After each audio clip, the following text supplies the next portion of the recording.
ఇలా డబ్బు కట్టలు పట్టుకొని దిగుతారు. ఎప్పుడన్నా మళ్ళా కనబడతారు ఎలక్షన్ అయిపోతే. చెన్నూరు వాళ్ళు 4 మాటలు ఒడగొట్టింది ఈ మనిషిని, ఇక్కడికి వచ్చిన కాంగ్రెస్ మనిషిని. మరి చెన్నూరులో చెల్లని రూపాయి బెల్లంపల్లి చెల్తుందా? చెన్నూరులోనే చెల్లకపోయే వాళ్ళే తీసుకొట్రి. మరి బెల్లంపల్లిలో మనం తెలివి తక్కువలమా? చెన్నూరు కంటే మనం తెలివి కలలమే కదా. మరి రుజువు చేయాలి. ఇప్పుడు నేను చెప్తున్నా, దయచేసి ఆడ చెల్లని రూపాయి ఈడెట్లా చెల్తుంది?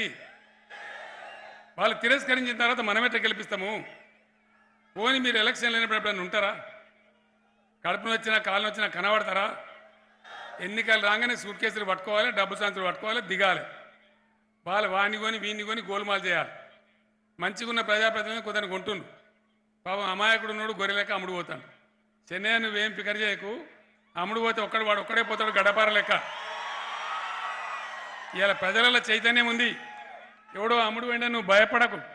ఇంకో మాట కూడా లాస్ట్ నేను చెప్తా ఉన్నా. ఈ కాంగ్రెస్ వాళ్ళకు బీజేపీ వాళ్ళకు సెల్ఫ్ ఉండదు.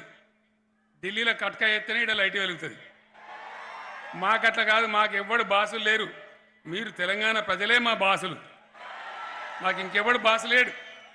మేము మీ అవసరాలు, మీ మంచి చెడ్డలు గుర్తించి మీ ఆశలకు, మీ ఆకాంక్షలకు అనుగుణంగా మేము పనిచేస్తాం. కానీ మాకెవడో బాసు దరఖాస్తు పట్టుకొని పోవాలి ఇదంతా మాకు లేదు.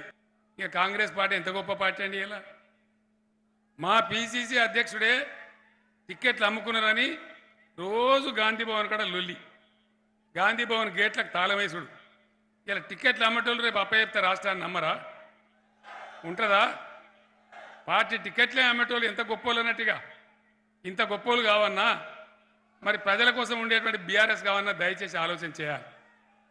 ఇలా డబ్బు కంచులు పట్టుకొని దిగి ఆ 4 రోజులు ఏదో తమాషా చేసి నీకు మోసేతికి బెల్లము, నీకు చాక్లెటు, నీకు పిపర్మెంటు, ఎలక్షన్ అయితే వాడు అటు మనం ఇటు. వీళ్ళు కావన్నా పొద్దాక తెలంగాణ బెల్లంపల్లిలో ఉండే చిన్నయ్య లాంటి వ్యక్తి కావన్నా దయచేసి ఆలోచించాలని చెప్పి నేను కోరుతా ఉన్నా. రాహుల్ గాంధీ ఆయనకి ఎద్దరికనో వ్యవసాయమెరకనో నాకైతే తెలియదు, ఏదైనా దున్నిండో నాకు అది కూడా తెలియదు. ఆయన మాట్లాడుతుండు, పిసిసి ప్రెసిడెంట్ మాట్లాడుతుండు, సిఎల్పి లీడర్ బట్టి విక్రమార్క మాట్లాడుతున్నాడు. కాంగ్రెస్ అధికారంలోకి వస్తే ధరని తీసి బంగాళాఖాతంలో ఇస్తారట. మరి ఏమవుతుంది? ఉండన్నా ధరని పోవన్నా? ఉండన్నా? మరి ఉండాలంటే ఏం చేయాలా? ఏ కాంగ్రెస్ పార్టీ అయితే ధరని తీసి బంగాళాఖాతంలో వేస్తానదో వాళ్ళని తీసి బంగాళాఖాతంలో వేయాలి. అట్లయితేనే ధరని ఉంటుంది. భారతదేశంలో అన్ని వర్గాలకు 24 గంటల కరెంట్ సప్లై చేస్తున్న ఒకే ఒక్క రాష్ట్రం ఇండియాలో తెలంగాణ. ప్రధానమంత్రి రాష్ట్రంలో కూడా ఇస్తలేరు.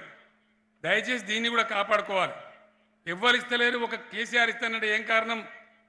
కేసీఆర్ ఒక నిర్ణయం తీసుకుంటే జగమొండి కాబట్టి ఖచ్చితంగా దాన్ని అమలు పరుస్తాడు కాబట్టి ఆ విధంగా జరుగుతూ ఉంది.